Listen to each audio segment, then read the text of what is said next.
Hello. So it is 11:48, and I'm waiting on Tanya. We just went, she got a water. She did better than I did. And I got a fountain pop. And I just dropped her off. She's in the kennel right now. And she is checking on a sick cat. And there was this, here I'll show you. You guys want to see how spooky our life is. So we pull up, and there's this car parked in her driveway that we couldn't get in. We had to go down there and like circle back around. There's this car parked at the end of her driveway of her kennel. And Tanya's like, pull up and see what it is. And there was like a guy in it, and he started getting out. And people ask me all the time, they're like, what spooky happens to Tanya? Something spooky happens every night to Tanya and I. So anyway, he was like, got out, and he was like, yeah, I've been waiting for the tow truck. It's been like 45 minutes. I ran out of gas. It was like this young guy. So Tanya is like, okay, I'm sorry that, she was like, oh, that's so sad that happened to you. So I like came and like circled back around, and I said, you go inside, lock the door, go take care of the cat. I'll sit in the car and just watch and make sure everything goes okay. And I said, if he gets out or something starts happening, I will, she just like threw up all the lights up in the kennel. I said, I will call you. So anyway, it's been a good day. I had to go to my office for a little bit today, and then I did a really long vlog the last couple days, so I don't know how long this vlog is going to be tonight, because are you guys ready for this? I listened to this book almost in one day. It's called Emma in the Night by Wendy Walker. It is so good, you guys. It is so, so good. And anyway, I went into my office for a little bit, and then I came home, and I took a shower, and I filmed my videos. And then I had to, it just like my day just like went really quick. And then I made dinner. I had macaroni and cheese. And then I got ready to go to my meeting tonight, because it was my last meeting on Wednesday night, because the meeting was being closed down after tonight. And it just was real kind of sad that it was like the last meeting that we were going to have. So here she comes. She got her hair colored rose gold.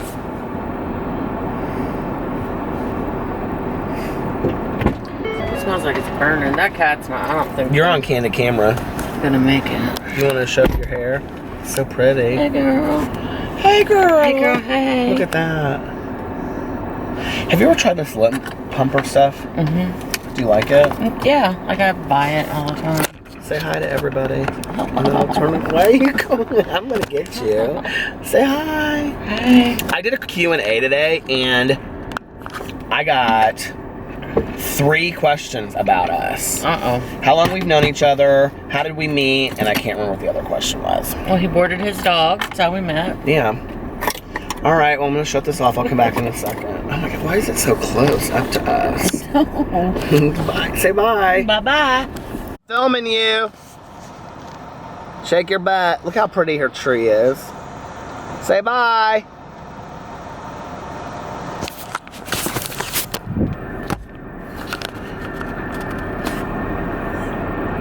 Oh, my nose is driving me crazy. I don't know if it's allergies or, I don't know if it's allergies or that I have a cold or what I have. Tanya and her husband crack me up. So her car's right there, and her husband's pickup truck is right there, and then they have 2 pickup trucks at the kennel. They have 3 pickup trucks. Her husband Eric buys pickup trucks, and then here's this. I want to use this plumper stuff. He buys pickup trucks and then he sells them. He always makes more money on it. I don't know how. Anyway. Look, these nails from Halloween, I am so going to wear to Lady Gaga next week.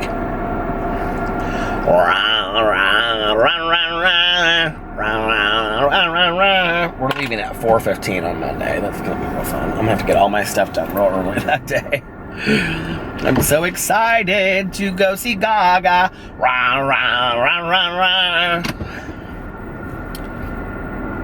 Melissa was texting today, and she's like, what are you guys gonna wear to Gaga? And I said, all black, and of course gold glitter. She goes, well, I don't have any gold glitter. I'm like, well, of course gold glitter. I'm getting some.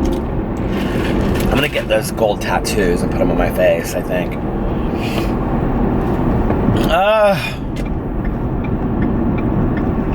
I think winter is almost officially here. It is 34 degrees tonight, you guys. And like 32 can be snow, because that's freezing. But sometimes it seems to snow when it's like warmer than 34. So I don't know if that's always the case. Is that always true?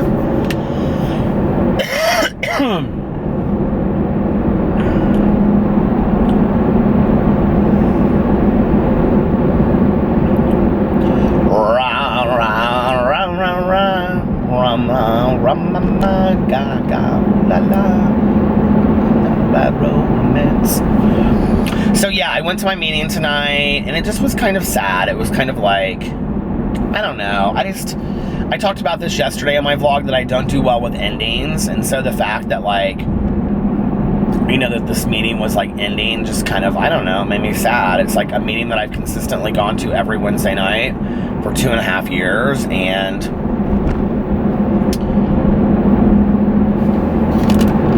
you know, through the snow and rain and in the summer, and I've met so many people that have come and gone and gotten sober and gone back out and stayed sober and gone to different, you know, it's just like I've met so many people through it, and I don't know, I just don't do well with endings at all. I never have, and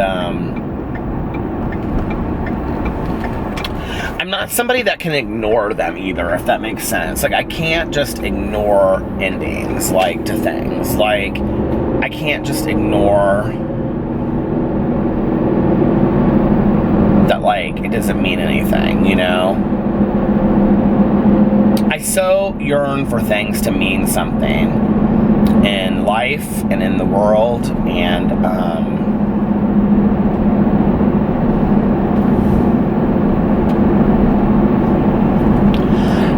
it was really interesting because Alex texted me and he said,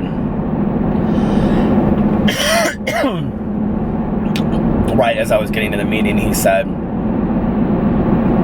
I hope you enjoy your last meeting. And he was like, I know you'll find another one that means as much to you as this one does. And he was very sweet with that tonight. So he has to work a 12-hour day tomorrow, 8 to 8. He's not excited about it. But then it's almost the weekend. It is so foggy, but it's not fog. Something's burning. Because if you step outside, it smells like something's burning outside. It's like all over. It's really smoky. And I'm like, what is like burning that is so bright like that? I mean, I can smell it in my car right now. Look, this is the town of Fishers where Tanya lives. Isn't it so kind of cute? We go to that Bricks Pizza sometimes right there. And then Alex's friend lives over there, and that's Lavina, where they always go to dinner. And that's the library is back in there. And I'll show you my favorite restaurant in Fishers. This is all new, but my favorite restaurant is right here, and it's called the Nickel Plate Bar and Grill. I love it. And they have the best salads and chicken fingers in the world. We used to always go there before meetings. But now that it's just Tanya and I, we don't usually go out to eat anymore before meetings. We used to always have like a group of like 6 or 7 of us that would go to meetings or go to dinner before meetings. We used to either go there or we would go to this Mexican restaurant in Noblesville called El Camino. There's an escape room up there.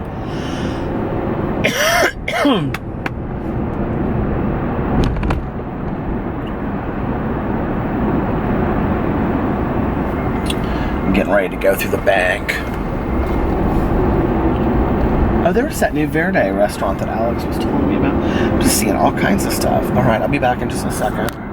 I can't believe it's only midnight. It seems so much later than that. I kind of got my second wind at the meeting.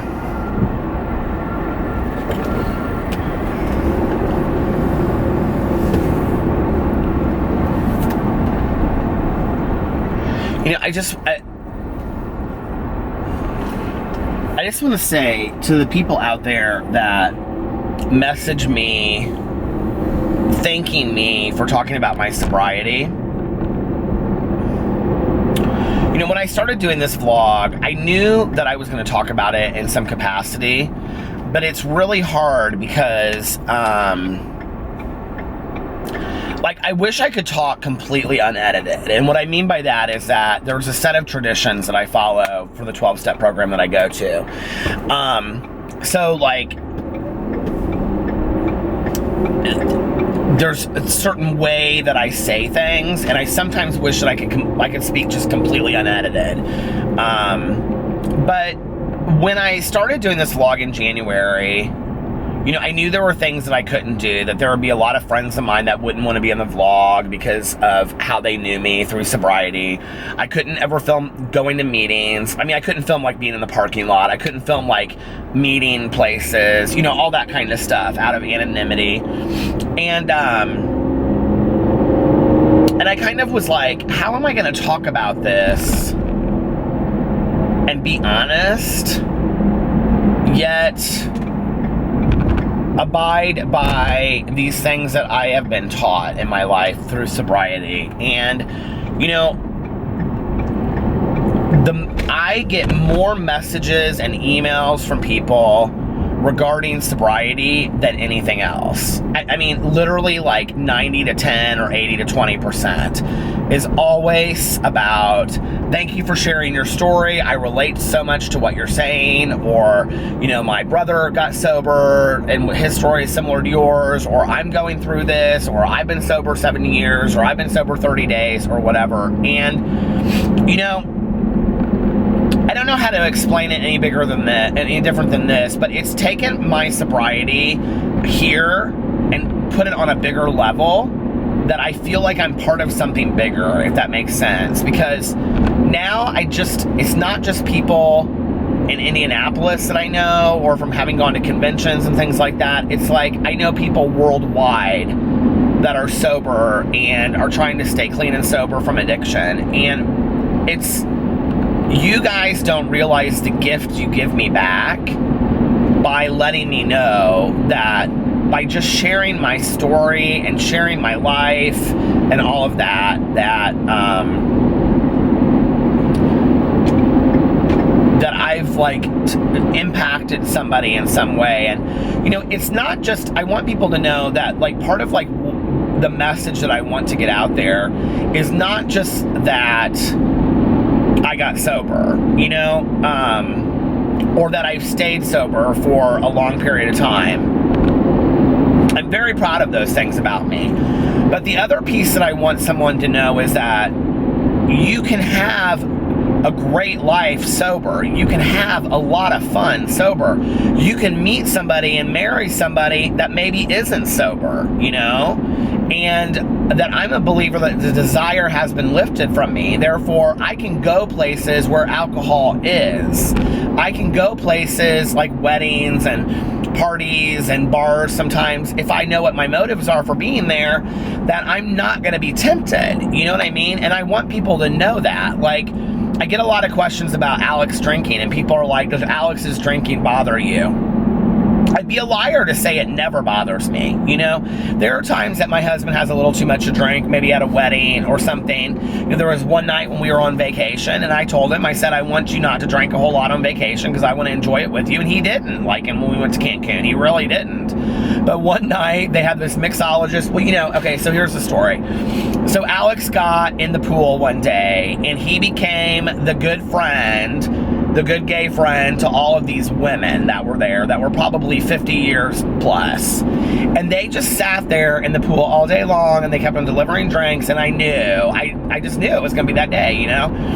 And needless to say, he went to bed early. But, you know, I have safety tactics in my life today, and I set very healthy boundaries with people, and I let people know, like, this, I don't want to chauffeur, and I don't want to, it's not like, you know, he always asks me, do you care if I drink tonight? And I'll say, yes, I care, or no, I don't. And, but like the majority of the time, you know, Alex is like a 1 or 2 drink person. I mean, he's not a person that goes out and gets blitzed. Now, when he was younger and we first started dating, I would say it was a little bit more of a struggle. But I want people to know that you can have healthy relationships. My husband understands a lot about sobriety, you know, in a way that he never did when we first got together. And it's interesting hearing him have conversations with people about it, you know, as a normal person that is not an alcoholic. And when he'll say things, you know, like to people, like I'll be sitting there and they'll be talking about like, well, my brother or whatever. And he'll say, well, you know, you really should talk to Peter about it because like, you know, like I know with us, blah, blah, blah. And he'll like share a part of the story or whatever. And to see Alex share his story of what it's like to be married to somebody that's sober is powerful too. And, you know, and, to work with people, you know, that have addiction issues. And we're all, I think, in some ways, directly or indirectly, you know, affected by addiction. And so I guess, you know, I just want to show for everybody out there that you can have an amazing life. Excuse me. And, you know, it doesn't have to be like, you can never be around alcohol again, and you can never go places, and you can never be with people that drink, and you know that's just not the case. And this is where I'm being very careful about the traditions, but like what we're taught is that's not the case. You know, that as long as we know what our motives are and we're being honest about our motives and things like that, then then we can go to those places. And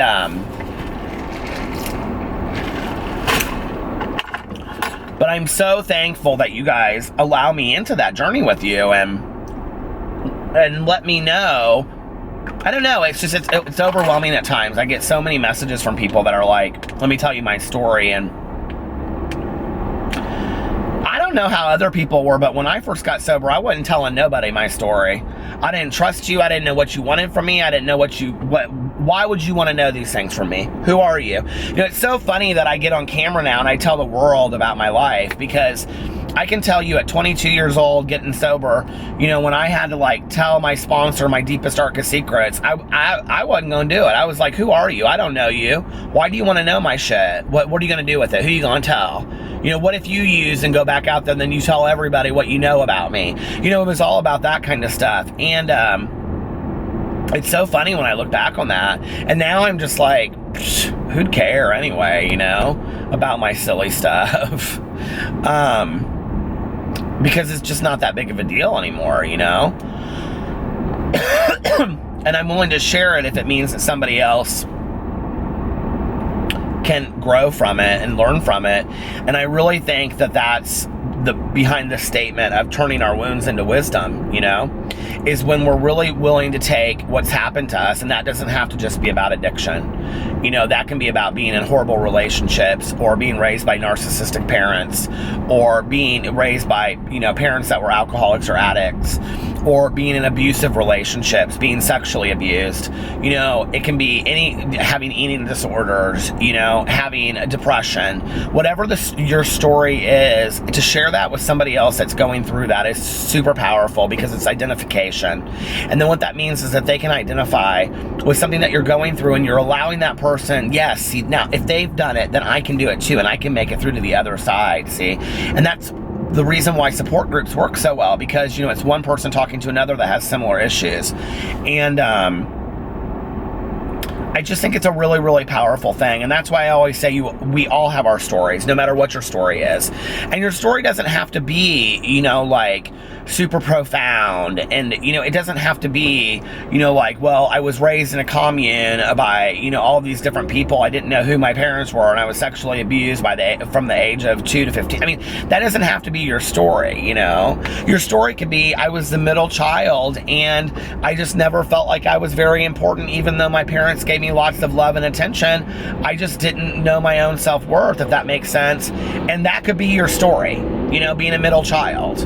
And somebody out there will learn a lot from that. Or your story could be like, somebody asked me, I did a Q&A today, and somebody asked me about having senioritis and wanting to drop out of school. Well, your story could be, my whole senior year, I wanted to drop out of school, and every day it was a real, you know, it was really hard for me. It was really a struggle to stay in school on a daily basis. And that could be your story. You know, your story could be that you always said, I'm too good to work for fast food, and then you started to work at a fast food place, and you worked your way up, and you paid your bills, and you didn't really realize that sometimes, you know, that we have to let go of our pride and ego, that they're in the way of our, you know, growing as a human being. And, you know, there's so many different chapters to each of our stories, and all of our stories are important. And the saddest statement that I ever get from people is when people will say to me, you know, that's why I can't remember the Life and Times of Lloyd, I think is his name, and he started a YouTube channel, and he said in his first video that he heard me say that each of us have a story, you know, and each of our stories are important, and I believe that, and it just moved me to tears when I heard him say that in that video, that he had gotten that from me, because it's so true though, you know, and I didn't come up with that idea, and I mean, it's not a new idea, but it's the truth, and sometimes the truth is simple, it's not this deep idea, you know. And one of the saddest comments I ever get from people is when people message me and they say, I don't have a story, but I wish I did. And you do.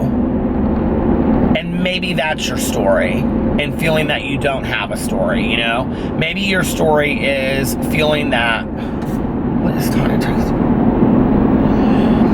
And maybe your story is feeling that you don't have a story, you know, and that you don't feel that you're important enough.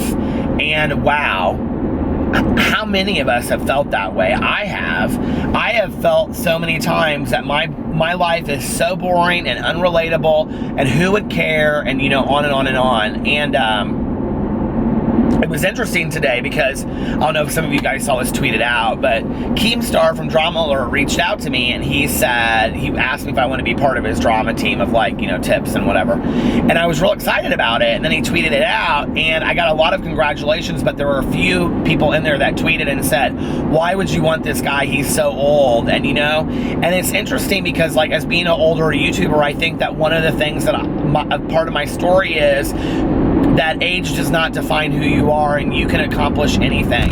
And I've always looked at the Grandma Moseses, you know, and those people that, like, the guy that, like, was in The Beast of the Southern Wild and things like that, that, you know, like, all these people that a lot of times were older when they accomplished great feats, they won Oscars, they become, like, world-warning, you know, artists and things like that. And it's like, you know, don't let these obstacles that you believe about yourself to stop you from who you want to become. You can become anything you want to become. It is never too late.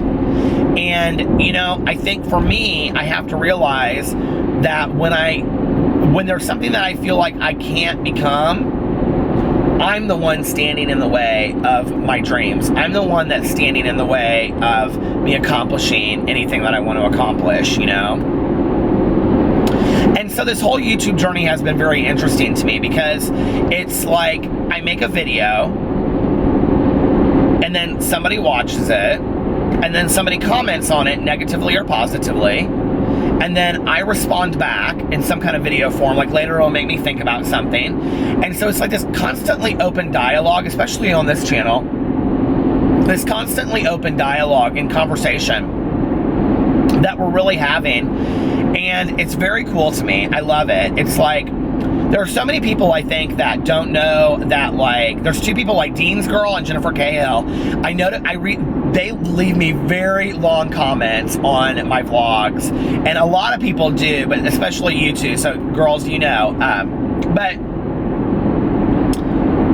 there's a lot of people that, like, I just know off the top of my head from reading the comments that I may never meet in any kind of real world context, you know, but that have such a you know, and they don't always agree with me, I'll tell you that, and that's kind of part of what I love about it, right? And I've said a million times that, like, my best friend Tanya is my best friend because She tells me what I need to hear, not what I want to hear, and she challenges me. And a lot of times that people that love you the most are the ones that tell you what you need to hear, you know?